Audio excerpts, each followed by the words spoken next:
नवी मुंबई में आईटी कंपनियों की बढ़ती भागीदारी को देखते हुए नवी मुंबई पुलिस ने साइबर विभाग ने साइबर जागरूकता के लिए साई यानी साइबर फाइनेंस टीम की स्थापना की है। इस टीम के जरिए ऑनलाइन फ्रॉड को रोकने के लिए सक्रिय प्रयास किए जाएंगे। इसके तहत 500 पुलिसकर्मियों को विशेष प्रशिक्षण दिया जाएगा। अब यह टीम साइबर अपराधों को रोकथाम पर कड़ी नजर रखेगी।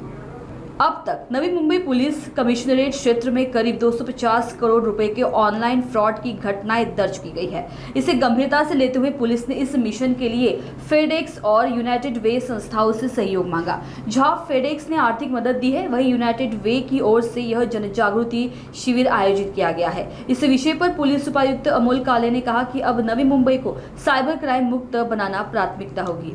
आपण आता बघतोय की नवी मुंबई ही जेवढं इमर्जिंग एक सिटी आहे इकॉनॉमिकली, कंपन्या नवीन नवीन या ठिकाणी आहेत आणि इथे जे काम करणारे IT पार्क्स आहेत, डेटा सेंटर्स आहेत, त्याच्यामुळे टेक्नॉलॉजी ड्रिव्हन विषय नवी मुंबईमध्ये आणि ओव्हरऑल MMR मध्ये आपल्याला दिसतो।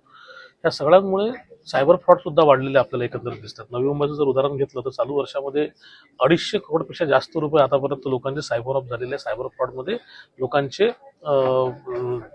आपले गमावलेले त्यांनी तेवढे पैसे आहेत। चॅलेंज नवीन आहे, त्याच्यामुळे आमच्या माननीय पोलीस आयुक्त सरांनी सायफाय युनिट्स प्रत्येक पोलीस स्टेशनला स्थापन केलं। आतापर्यंत फक्त सायबर पोलीस स्टेशन जे होतं ते क्राईम ब्रँचचं अधिपत्याखाली हे काम करायचं आणि इकॉनॉमिक ऑफेन्स विंग होतं जे इकॉनॉमिक रिलेटेड गुन्हे बघायचं।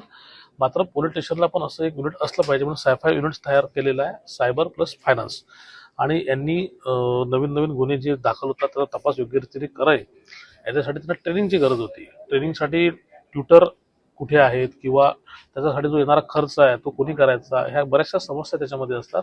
फेडेक्स आणि युनायटेड वे या दोन्ही ज्या ऑर्गनायझेशन्स आहेत त्या एकत्र आल्या। फेडेक्सने त्याच्यासाठी फायनान्शियल मदत केली, युनायटेड वेनी त्यासाठी ट्रेनिंग ऑर्गनाईज केलं। साधारणतः 10-17 याच्यामध्ये झालेत।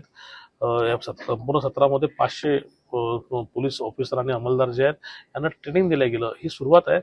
यानंतर मॅक्सिमम आमचा जो स्टाफ आहे, जो पर्टिक्युलरली सायफाय युनिटमध्ये काम करणार आहे, जो सायबर पोलीस स्टेशनमध्ये काम करणार आहे, ह्या लोकांचं 100% ट्रेनिंग पूर्ण करणे, येणाऱ्या सर्व सायबर गुन्ह्यांना दाखल करून घेणे, दाखल केलेल्या गुन्ह्यांचं डिटेक्शन ह्या ट्रेनिंगच्या मार्फतीने करणे व जे आरोपी आहे हे याच्यामधनं योग्य आरोपीपर्यंत पोहोचणे आणि त्यांना पकडणे, सोबतच अवेअरनेस वाढवण्यावर सुद्धा आमचा फार मोठ्या प्रमाणात भर आहे।